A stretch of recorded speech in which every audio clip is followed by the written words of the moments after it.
అందరికీ నమస్కారం అండి. గతంలో ఎలా అయితే నా మీద పాజిటివ్ వచ్చిందని ఛానల్ వాళ్ళు, మీడియా వాళ్ళు అండ్ యూట్యూబ్ ఛానల్స్ వాళ్ళు ఎలా అయితే ప్రచారం చేశారో అదే పాత న్యూస్ ని తీసుకుని వచ్చి మళ్లీ టెలికాస్ట్ చేస్తున్నారు. పాజిటివ్ వచ్చింది అని చెప్పి.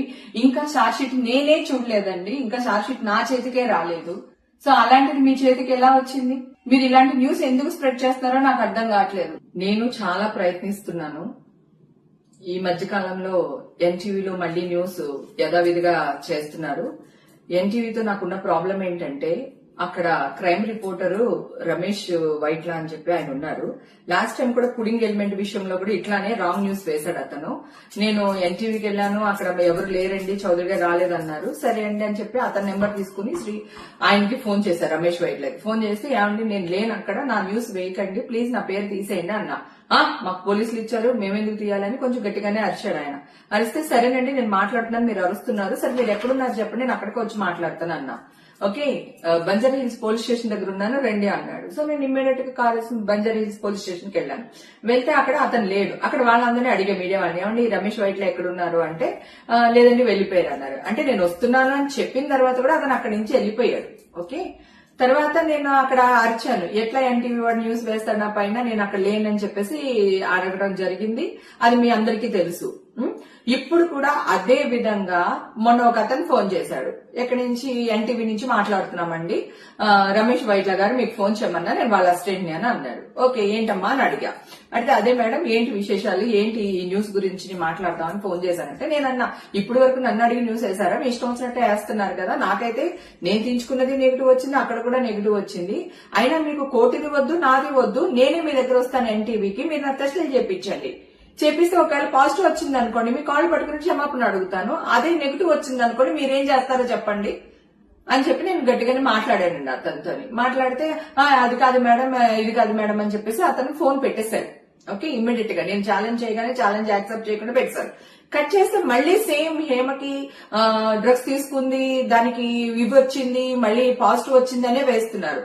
నేను ఎన్టీవీ చౌదరి గారు నమస్తే అండి, లాస్ట్ టైం కూడా మిమ్మల్ని కలవడానికి వచ్చాను, నాకు కుదరలేదు సార్, నేను మీకు కోర్టు వద్దు, నా టెస్టులు కూడా వద్దు సార్, ఎవరిని నమ్మదు, కోర్టులో వచ్చింది కూడా నమ్మకండి, నన్ను కూడా నమ్మకండి, నేను మీ దగ్గరికి వస్తాను చౌదరి గారు, మీరు నాకు టెస్టులు చెప్పించండి. అలాగే టీవీ5 మీరు ఒక్కళ్ళే కాదు న్యూస్ వేసేది, టీవీ5 గానీ, బిగ్ టీవీ గానీ, ఆర్టీవీ గానీ, ఇవన్నీ కూడా ఇవే న్యూస్లు ప్రచారం చేస్తున్నారు సార్. నేను ఇంత గట్టిగా వాదిస్తున్నాను, మీరందరూ చాలా పెద్ద పెద్ద పర్సనాలిటీస్, పెద్ద పెద్ద వాళ్ళు మీరందరూని, మీ దగ్గర నేను ఒక ఛాలెంజ్ కి నించుంటున్నాను అంటే అర్థం ఏంటి సార్? మీరు పెద్దవాళ్ళు కనుక వయా మీడియాగా ఈ కింద ఏం జరుగుతుందో మీకు తెలుసో లేదో నాకు తెలియదు. నాయుడు గారు, టీవీ5 నాయుడు గారు, మీకు నేను 15-20 ఇయర్స్ అని తెలుసు సార్. గతంలో మీ ఇంటి పార్టీస్ కూడా నేను వచ్చాను, ఫంక్షన్స్ కి వచ్చాను, మీకు నా గురించి బాగా తెలుసు సార్, నేను ఎలాంటి దానిలో తెలుసు. రాత్రికి ఇంత మర్యాద రాలేదు సార్, హేమక్కని బిరుదు రాలేదు నాకు. నేను వాదిస్తూనే ఉన్నాను సార్, మా ఇంటికి వచ్చి బిర్యానీ పెట్టి లైవ్ లోకి వెళ్తే కూడా వాదిస్తుంది, బొకాయిస్తుంది అని వేశారు. నా టెస్ట్లే లేవండి, నేను ఇప్పుడే ఇస్తున్నాను, మీరు ఎలాగ నెగిటివ్ వచ్చింది పాజిటివ్ వచ్చింది అని వేస్తున్నారని అడిగితే ఓవర్ యాక్టింగ్ చేస్తున్నా హేమాని ప్రచారం చేశారు సార్ మీరు. అలాగే రవిప్రకాష్ గారు, మీరు కూడా నాకు చాలా చోట్ల కనిపించారు, చాలా పార్టీస్ లో మనం కలిసాం, డిమానిటేషన్ టైంలో కూడా కలిసాం, నేనేంటో మీకు తెలియదా? అలాగే టీవీ5 యాంకర్స్, ప్రముఖ యాంకర్స్ తో కూడా నేను పార్టీస్ చేశాను, బర్త్డే పార్టీస్ కి అటెండ్ చేశాము, మన సంగీతకి అదే అటెండ్ చేశాము, నేనేంటో మీకు తెలియదా సార్? సో దయచేసి మిమ్మల్ని అందరిని అడుగుతున్నారు, రాధాకృష్ణ గారు, ఏబిఎన్ రాధాకృష్ణ గారు, ప్లీజ్ అండి, మీరు పెద్దవాళ్ళు గనక మీ 4-5 డిసిషన్ తీసుకుని ప్రింటింగ్ మీడియా వాళ్ళని, యూట్యూబ్ మీడియా వాళ్ళని, మీ మీడియా వాళ్ళని ఒక చోట చేర్చుకుని మీరందరు డిస్కషన్ చేసుకుని నన్ను పిలవండి సార్, ఎక్కడికి రమ్మంటారో చెప్పండి, నేను వస్తాను. డ్రగ్స్ అనేది నా బాడీలోనే ఉంటది కదా సార్, నాకు టెస్టులు చేయించండి అంటున్నాను కదా, నేను పబ్లిక్ గా వస్తాను అంటున్నాను. ఒకవేళ పాజిటివ్ వచ్చింది అనుకోండి సార్, మీరు ఏ శిక్ష వేసినా నేను భరిస్తాను, ఆ శిక్షను అనుభవిస్తాను నేను. సరే నాకు నెగిటివ్ వచ్చింది అనుకోండి సార్, మీ పెద్దలందరూ కలిసి ఏం చేస్తారో మీరే నిర్ణయం తీసుకోండి సార్. ఆల్రెడీ ఫిలిం న్యూస్ వాళ్ళందరికీ నేను ఫోన్ చేశాను, నేను ఫిలిం రిపోర్టర్లు అందరికీ ఫోన్లు చేశాను, వాళ్ళ అసోసియేషన్ కింద ఒకటి ఫామ్ అయింది కదా, వాళ్ళకి ఫోన్లు చేశాను నేను.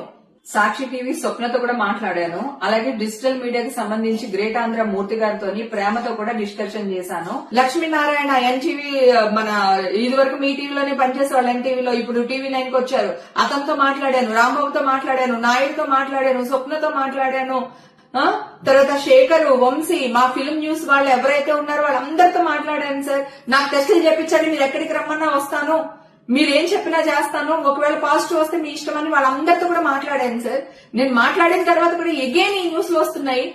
మేమే చూడలేదు సార్ ఇంకా షార్ట్ షీటు, మీ దాకా ఎలా వస్తుంది? ఎవిడెన్సెస్ ఏంటి సార్ నాకు అర్థం కాదు. ఈ న్యూస్లు మీరు వేయడం వల్ల మీ న్యూస్లు చూసి మా అమ్మకి యాంగ్జైటీ అయిపోయింది. మొన్న నైట్ ఇక్కడికి తీసుకుని వచ్చారు సార్. నిన్నంతా నిమ్స్ లో ఉండి డాక్టర్ భూషణ్ గారు మా అమ్మగారికి ట్రీట్మెంట్ చేస్తున్నారు. 75 years మా అమ్మగారికి. ఆవిడకి 2 కిడ్నీలు పనిచేయదు సార్, 70% పనిచేయవు ఆవిడకి. బ్లైండ్ లో క్లాట్ ఉంది దానికి.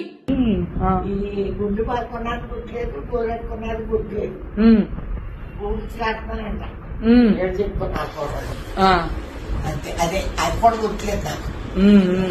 మీ వల్ల నేను పరువు కోసం చచ్చిపోతాను సార్, పరువు కోసం చచ్చిపోతాను నేను.